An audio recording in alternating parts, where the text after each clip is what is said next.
Hello, entrepreneurs. Joe DeCharis, CPA, coming to you live with another amazing version of how to win at business. And this is a special Tuesday afternoon version. I haven't been showing up here that much, folks, but I'm here now.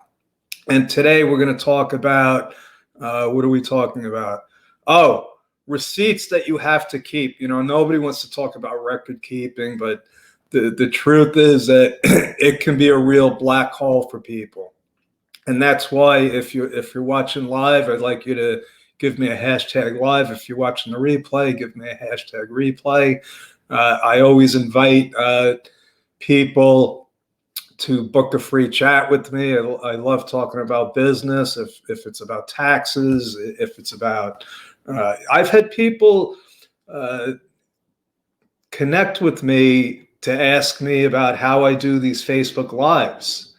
And you know, it wasn't easy, just like anything else. And starting a business and running a business isn't easy either. So what I do here as a CPA, as a financial advisor, as a teacher, I try to educate entrepreneurs on the real things that need to be done to run a business. And one of them happens to be record keeping. And I'm an expert at it. I could tell you right now, the way I do things is probably unique in a lot of respects on how I do it. I have a good friend, Craig Duswalt, who is off the charts with his record keeping. I think he has a book of records on all the different records that he's keeping and where they are, and so he could put his finger on them. I don't go to those extremes, but what I do is I save the receipts that I'm required to save by law that are going to back up what's on my tax return. And more importantly, it's best practices. I mean, if you're running a business, you need to have an organized system. And somebody posted on Facebook this morning, I'm not going to mention any names, but the question was, if you could learn anything, what would it be? And her response was how to be organized. And it's really simple. We're not going to the Women's Entrepreneur Network, so we'll have to do this again later. Anyway, that's why we record these, and then I'll just upload it again. But back to the receipts. The first thing that you have to do is create habits. You need to create the habit of saving the information that you need. And how you do that is all up to you. It doesn't matter if you pile everything into a pile on your desk and organize it once a week. You know, as long as it's organized. And the first tip that I'm going to give you is called the de minimis rule. And what that is it says that anything under $75, you do not have to keep a paper receipt for. Okay. This is like an unwritten rule. You'll never see it anywhere. But that's just the way it is. It was called the Cohen rule. It used to be $25, and it was based on a tax court ruling back in like the 30s, I think, or 40s, where this entertainer didn't keep all his receipts, but he could show that, you know, he traveled, he stayed at hotels, and he just by common sense, he had to have expenses.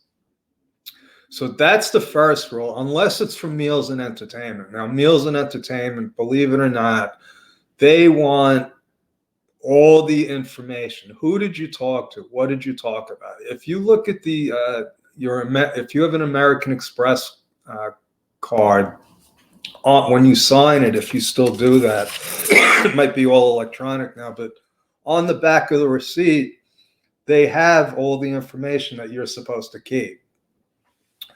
So that's that, any meals you're supposed to document. Now, the way I document it is through my calendar. See, that's another thing when it comes to record keeping. The IRS cannot force you to have a paper document to prove your expenses. Sometimes things happen. I had a client that all his records got destroyed in a flood. Okay, fires happen, records get lost. So there's other ways to show that you spent the money. You can introduce affidavits. You can show pictures. What the law is, when it comes down to it, is that you have to prove, you have to show that the numbers on your return are accurate. So I have an audit going on right now. A client came to me, and the facts are so obvious, and the auditors are not allowing the deductions, and so I have to submit, a rebuttal and put it in, a logical order so that they could see, hey, this is what happened. They didn't do things perfectly on the return. They didn't present it, perfectly, but it's all legitimate. So, that's it on what you have to keep. Now, also, how long do you have to keep them? Which is another issue. So some records you should keep forever. Any kind of corporate documents, resolutions, things that show how you operated your business, any fixed assets that you buy, especially if it's for a building, you want to keep those records. Employee records, those are important, because in some states, there could be some kind of employee lawsuit or claim. So you need to keep your employee records. And hopefully you're keeping all of this stuff digitally.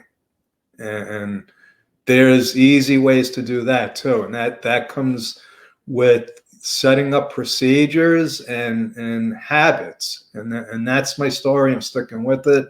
That's the record keeping broadcast for today. Thank you.